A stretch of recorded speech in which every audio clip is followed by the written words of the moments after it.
Definitely given his direction and guidance on many of the areas that we are dealing with. The group of ministers has been involved integrally in the process. Our own minister, External Affairs Minister, has personally been involved in overseeing the process in our ministry.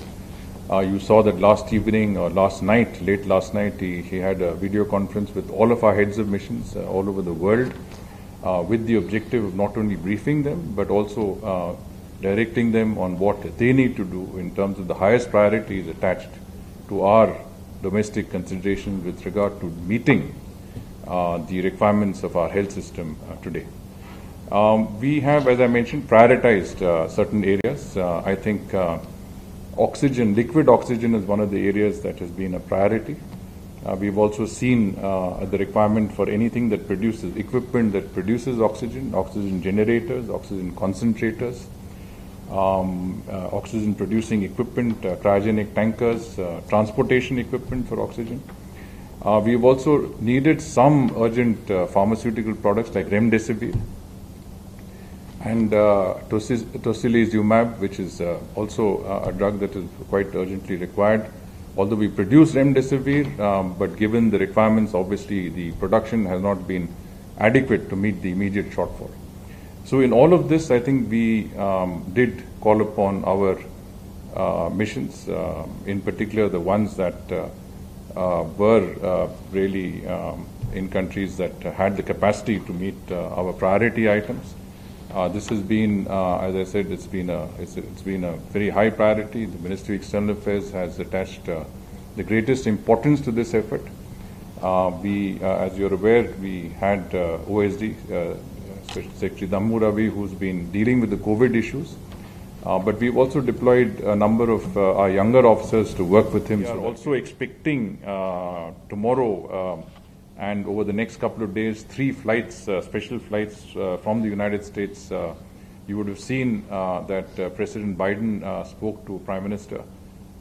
He offered extensive assistance. You would have seen the details of that assistance also from the United States. And of course, that assistance also went into areas like raw materials for our vaccine industry, etc. But the U.S. is going to provide,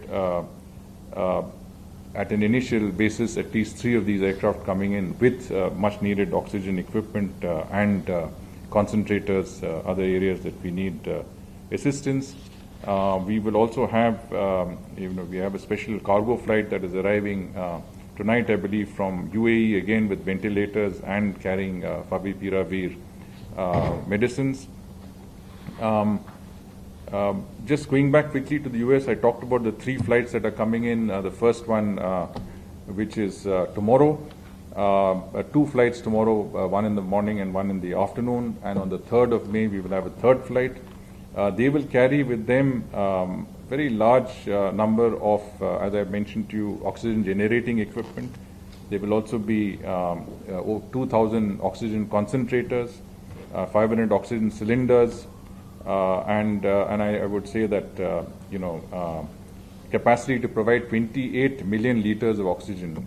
So again, very much needed help both in terms of cylinders, in terms of actual oxygen, but also, most importantly, oxygen generating equipment that is very much needed.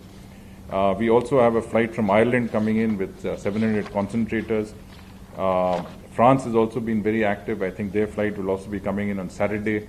As I said, over 40 countries, and these are not just developed countries. Our neighbors, Mauritius, Bangladesh, Bhutan, have all come forward to offer assistance in whichever capacity is